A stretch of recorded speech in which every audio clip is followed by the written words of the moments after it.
Yeah. Woo! Right, who is ready to learn about some Drupal, some AI, a little bit of everything in between?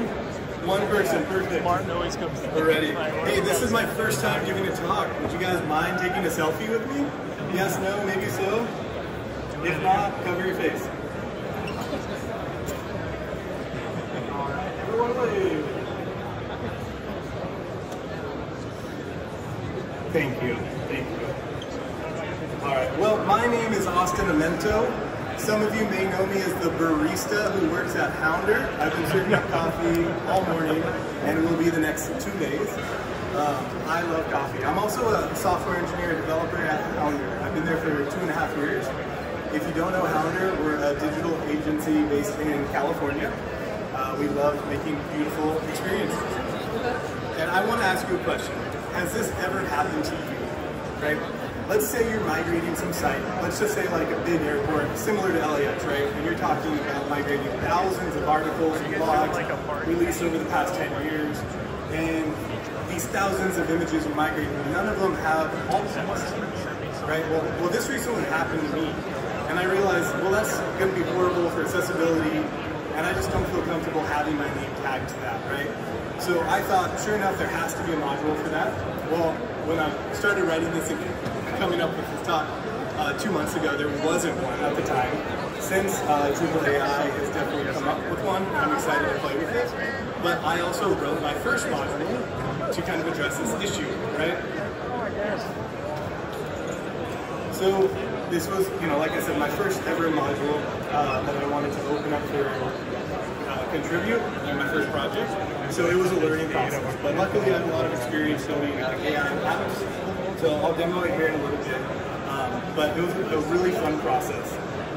So utilizing AI like this is by far my favorite way to use AI, right? You find an important task that has to get done, but it's often a task that we don't take the time to do. So generating alt text is a perfect example.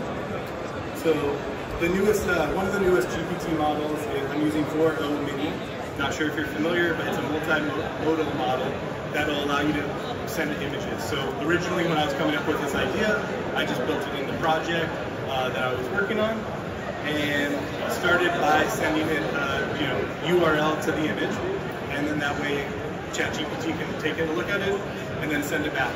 And then I was like, I need to actually do bulk update, right? Bulk update's going to be key when I'm talking to thousands of images from a media library. So that was kind of my next biggest task that I had to accomplish. And then after that, I realized, well, how about we prevent this from ever happening again in the future and just skipping to the second you upload an image in the media library, we're going to send it off to ChatGPT, get an alt text return, and you're ready to go. So I'm going to do just a quick little brief demo, showcase it. It's pretty straightforward, Here, we're in a project. I'm just going to choose a file here. I've got some fun different images. And you can kind of see here, as I'm uploading the image, it's going to just output cute cartoon puppy wearing glasses, sitting with happy expression.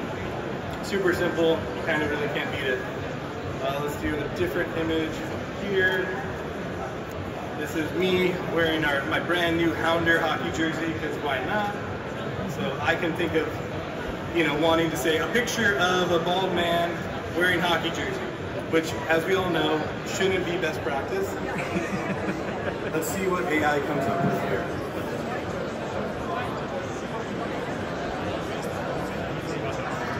A smiling man in hockey jersey, stretching hand in colorful room.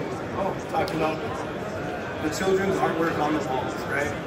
I just think this is such a great example of a really easy implementation of AI in your project, right? I don't know anyone who wouldn't want to use a module like this, right? Essentially, all you need to do is get an OpenAI API key, and then you're off to the races. This thing's gonna go, and it costs a fraction of a penny to do an image. So we're talking, way, I don't know, to me it's priceless, right? The amount of time it will take for me to do this and brain power to come up with all these. And this just does it right out the gate. All you need to do is slap in the API key, So I'm really excited to kind of showcase it here, talk to people about it, because I'd love to learn how to make it better. I'd love to learn what I could be doing different in this module.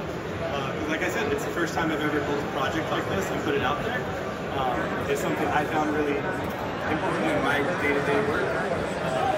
and I just thought it'd be fun to kind of showcase. You know, I have experience at Pounder. We also have another SEO web project as well as SEO Central, and that was a really fun project for me to work on. That will kind of do a very similar audit on your website just by giving it a URL, and you know, AI would kind of go through it and help come up with keywords and stuff.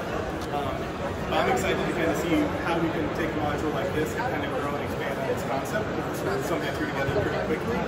So, you know, if you guys see me or want to come talk at the coffee booth later, I'd love to hear about feedback and different uses you maybe had with AI and accessibility, because I really think if we can raise the floor, I guess, of accessibility in AI, it's going to help everyone, and everyone's really going to be a winner.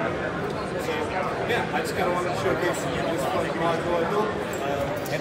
Thank you so much.